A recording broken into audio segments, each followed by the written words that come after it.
আসসালামু আলাইকুম। International news বাংলায় আপনাদের স্বাগতম। শুরুতে থাকছে শিরোনাম। যুক্তরাষ্ট্র ইরান পারমাণবিক আলোচনায় উল্লেখযোগ্য অগ্রগতি। পদত্যাগ করলেন ওয়ার্ল্ড ইকোনমিক ফোরামের সিইও। ইরানের পরমাণু কর্মসূচিতে হুমকি তৈরি করার মতো কিছু আছে। ট্রাম্পের সঙ্গে দেখা করে $21 বিলিয়ন চাইলেন মামদানি। উত্তেজনা কমিয়ে শান্তি বজায় রাখার আহ্বান জাতিসংঘ মহাসচিবের। দীর্ঘদিনের পারমাণবিক বিরোধ নিষ্পত্তি এবং সম্ভাব্য মার্কিন হামলা এড়ানোর লক্ষ্যে যুক্তরাষ্ট্র ও ইরানের মধ্যে অনুষ্ঠিত আলোচনায় উল্লেখযোগ্য অগ্রগতি হয়েছে বলে জানিয়েছে মধ্যস্থতাকারী দেশ ওমান। সুইজারল্যান্ডে অনুষ্ঠিত বৈঠক শেষে ওমানের পররাষ্ট্রমন্ত্রী বদর আল বুসাইদি জানান নিজ রাজধানীর সঙ্গে পরামর্শ শেষে দুই পক্ষ শিগগিরই আবার আলোচনায় বসবে। আগামী সপ্তাহে ভিয়েনায় কারিগরি পর্যায়ের বৈঠক হওয়ার কথা রয়েছে। মধ্যপ্রাচ্যে যুক্তরাষ্ট্রের সামরিক সমাবেশের প্রেক্ষাপটে এই আলোচনা বিশেষ গুরুত্ব বহন করছে। সম্ভাব্য কোনো সমঝোতা হলে যুক্তরাষ্ট্রের প্রেসিডেন্ট ডোনাল্ড ট্রাম্পের হুমকির মুখে থাকা হামলার আশঙ্কা কমতে পারে।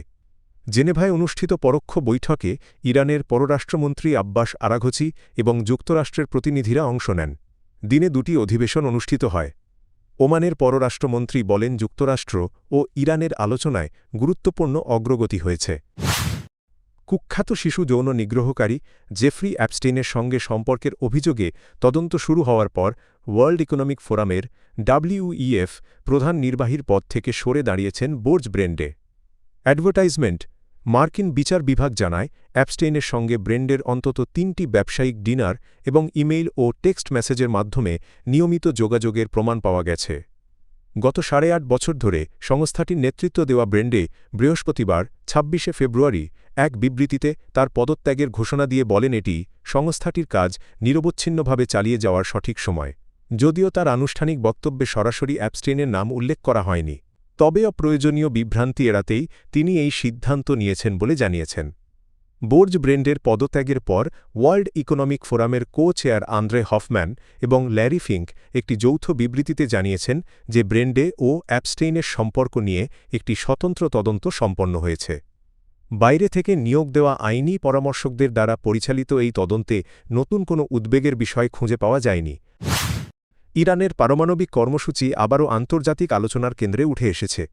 তেহরান চুক্তিতে রাজি না হলে সম্ভাব্য সামরিক পদক্ষেপের ইঙ্গিত দিয়ে মধ্যপ্রাচ্যে বিমান ও যুদ্ধজাহাজ মোতায়েন করেছে যুক্তরাষ্ট্র। ১৯শে ফেব্রুয়ারি মার্কিন প্রেসিডেন্ট ডোনাল্ড ট্রাম্প সতর্ক করে বলেন, অর্থবহ চুক্তি না হলে খারাপ কিছু ঘটতে পারে। তিনি পুনর্ব্যক্ত করেন, ইরানকে পারমাণবিক অস্ত্র অর্জন করতে দেওয়া হবে না। ইরান পারমাণবিক বোমা তৈরির অভিযোগ অস্বীকার করলেও আন্তর্জাতিক পরমাণু শক্তি সংস্থা IAEA সহ অনেক দেশ এ বিষয়ে সন্দেহ প্রকাশ করে আসছে। গত জুনে ইসরায়েল ইরান ১২ দিনের সংঘাতের সময় ইরানের গুরুত্বপূর্ণ পারমাণবিক স্থাপনাগুলোতে হামলার পর দেশটির কর্মসূচির বর্তমান অবস্থা পুরোপুরি স্পষ্ট নয়। সংঘাতে যুক্তরাষ্ট্র ইস্পাহান, নাতাঞ্জ ও ফোর্দোর পারমাণবিক স্থাপনায় হামলা চালায়। প্রেসিডেন্ট ট্রাম্প দাবি করেন, এসব স্থাপনা সম্পূর্ণ ধ্বংস করা হয়েছে। নিউ ইয়র্ক সিটির নবনির্বাচিত মেয়র জোহরান মামদানি ওয়াশিংটনে মার্কিন প্রেসিডেন্ট ডোনাল্ড ট্রাম্পের সঙ্গে একটি গুরুত্বপূর্ণ বৈঠক করেছেন। হোয়াইট হাউসের ওভাল অফিসে অনুষ্ঠিত বৈঠকে মামদানি নিউ ইয়র্কের আবাসন সংকট মোকাবিলায় একটি বড় পরিকল্পনা তুলে ধরেন।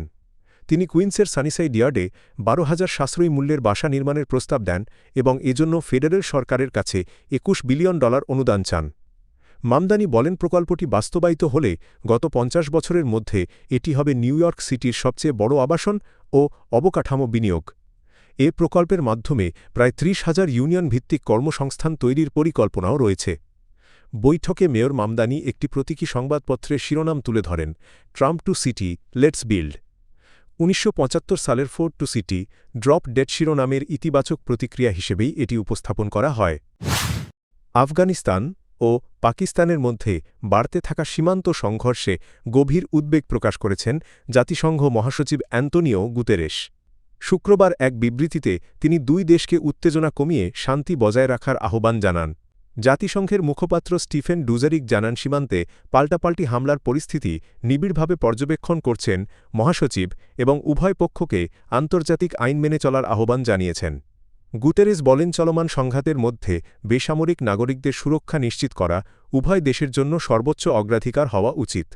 সাম্প্রতিক সংঘর্ষে সীমান্ত অঞ্চলের সাধারণ মানুষের মধ্যে আতঙ্ক ছড়িয়ে পড়েছে। এর আগে বৃহস্পতিবার পাকিস্তানের সীমান্তে সামরিক অবস্থান লক্ষ্য করে হামলা চালায় আফগানিস্তান। আফগান কর্মকর্তারা দাবি করেছেন ওই হামলায় কয়েকজন পাকিস্তানি সেনা নিহত হয়েছেন।